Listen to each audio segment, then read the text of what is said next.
السلام علیکم ناظرین، ڈرامہ سیریل احسان فراموش کی آنے والے ایپیسوڈ بہت ہی زیادہ انٹرسٹنگ ہونے جا رہی ہے۔ آنے والے ایپیسوڈ میں آپ لوگوں کو دکھایا جائے گا کہ نوال ایسا انویسٹر اب کبیر کے ساتھ کام کرے گی۔ نوال عالیہ اور کبیر کے ساتھ کام کرنا شروع ہو گئی اور ان کی نیچر سے واقف ہو گئی کہ وہ دونوں کتنے زیادہ اچھے ہیں۔ کبیر اور نوال الہام کو ڈاکٹر کو دکھا کے گھر واپس آتے ہیں، لیکن فلک کو تو اپنے کریئر سے فرصت ہی نہیں کہ جو وہ اپنی بیٹی کو سنبھالے۔ ایسے میں شام کے وقت جب فلک گھر واپس آتی ہے تو دونوں میں ٹکرار ہو جاتی ہے کہ اب تو کبیر کا بھی ہاتھ اٹھنے لگا تھا، اور یہ سب کچھ نوال دیکھ لیتی ہے اور بہت ہی سارا پریشان ہو جاتی ہے کہ فلک یہ کیا کر رہی ہے۔ وہ تو اپنی بچی کا ذرا بھی خیال نہیں رکھتی، وہ تو کبیر ہی ہے جو الہام کے پیچھے ہلکان ہوا جاتا ہے۔ ایسے میں عالیہ بھابی اور توقیر بھی اس بات کو خوب نوٹ کرتے ہیں اور عالیہ کہتی ہے کہ میں بہت پریشان ہوں۔ فلک کو بالکل احساس نہیں کہ الہام کا خیال رکھنا ہے۔ سارا دن وہ اکیلی پڑی رہتی ہے اور فلک چلی جاتی ہے، جس پر توقیر نے کہا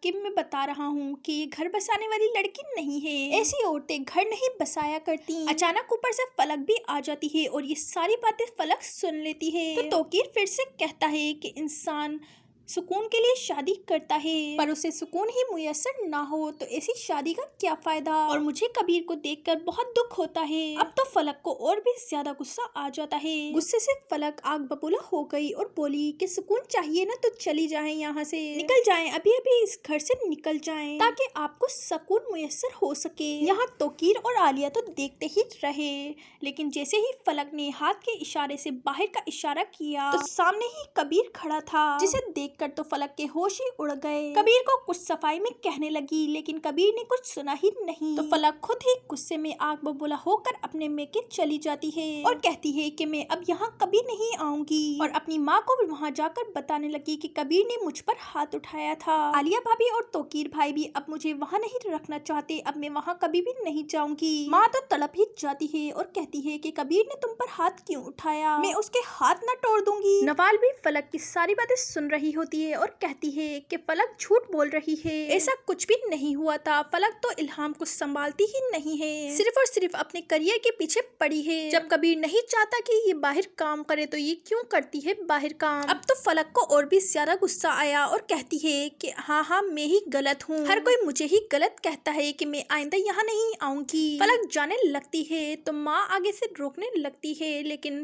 نوال کہتی ہے کہ امی جانے دیں، مت روکیں اسے، اس طرح سے اس کا گھر خراب ہو جائے گا۔ اب فلک جیسے تیسے واپس اپنے سسرال پہنچ جاتی ہے۔ وہاں جا کر وہ بہت ہی زیادہ شرمندہ ہے، جس عقل سے وہ گئی تھی اتنی ہی شرمندگی سے واپس لوٹی ہے۔ وہ کبیر کے آفس بھی پہنچ جاتی ہے، جہاں جا کر اسے پتہ چل جاتا ہے کہ نوال یہاں پر کام کر رہی ہے۔ اب تو وہ حمزہ کے کان ضرور بھرے گی اور نوال اور حمزہ کو علیحدہ کر دے گی اور خود حمزہ سے شادی کر لے گی۔ سو ناظرین، آنے والے ایپیسوڈ میں آپ لوگوں کو یہ سب دکھایا جائے گا۔ چینل کو ابھی تک سبسکرائب نہیں کیا تو جلدی سے چینل کو سبسکرائب کر دیں، ویڈیو کو لائک کر دیں۔ اللہ حافظ۔